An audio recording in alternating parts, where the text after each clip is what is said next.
അക്ഷരമുറ്റത്ത് വിസ്മയം തീർത്ത് സൗദി തലസ്ഥാനമായ റിയാദിലെ ഒരുപറ്റം കൊച്ചു പ്രതിഭകൾ ഗിന്നസ് ലോക റെക്കോർഡ് സ്വന്തമാക്കി. ഒരേ സമയം 500-ലധികം പുസ്തകങ്ങൾ പ്രകാശനം ചെയ്തുകൊണ്ടാണ് മലയാളികൾ ഉൾപ്പെടെയുള്ള വിദ്യാർത്ഥികൾ ചരിത്ര നേട്ടം സ്വന്തമാക്കിയത്. ഇന്ത്യൻ മാനേജ്മെന്റിന് കീഴിൽ പ്രവർത്തിക്കുന്ന റിയാദിലെ അലിഫ് ഇന്റർനാഷണൽ സ്കൂളാണ് ഈ പദ്ധതിക്ക് വേദി ഒരുക്കിയത്. റിയാദിൽ നിന്നും ജലീൽ കണ്ണമംഗലം തയ്യാറാക്കിയ റിപ്പോർട്ടിലേക്ക്.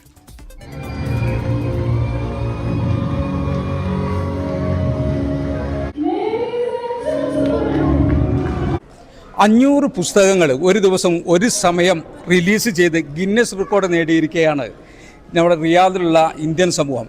ഇതാണ് ഗിന്നസ് റെക്കോർഡ്. ഇപ്പോൾ അല്പസമയം മുമ്പ് അവർക്ക് ഗിന്നസ് റെക്കോർഡ് സർട്ടിഫിക്കറ്റ് അവർ കരസ്ഥമാക്കി. ഗിന്നസ് വേൾഡ് റെക്കോർഡിലേക്ക് എൻ്റെയും ഒരു ചെറുകഥ പബ്ലിഷ് ചെയ്യാൻ സാധിച്ചതിൽ എനിക്ക് സന്തോഷമുണ്ട്. ഞാൻ എൻ്റെ ജീവിതത്തിൽ ആദ്യമായാണ് ഒരു ബുക്ക് എഴുതുന്നത്. ഒരിക്കലും പ്രതീക്ഷിക്കാതെയാണ് ഇത് നടന്നത്. ഇതിൻ്റെ ഒരു ഭാഗമാകാൻ പറ്റിയതിൽ ടീച്ചേഴ്സിനും മാനേജ്മെന്റിനും ഒരുപാട് നന്ദി അറിയിക്കും. സ്വന്തം പേര് അച്ചടിച്ച ഒരു പുസ്തകം അത് പ്രകാശനം ചെയ്തതിനുള്ള ആ സന്തോഷം, അതോടൊപ്പം തന്നെ ഗിന്നസ് വേൾഡ് റെക്കോർഡിൻ്റെ ഭാഗമാകാൻ സാധിച്ചതിലുള്ള സന്തോഷമാണ് ഈ കുട്ടികളുടെ പുഞ്ചിരിയിലൊക്കെ നമ്മൾ കാണുന്നത്. റിയാദിൽ നിന്നും ജലീൽ കണ്ണമംഗലം, 24.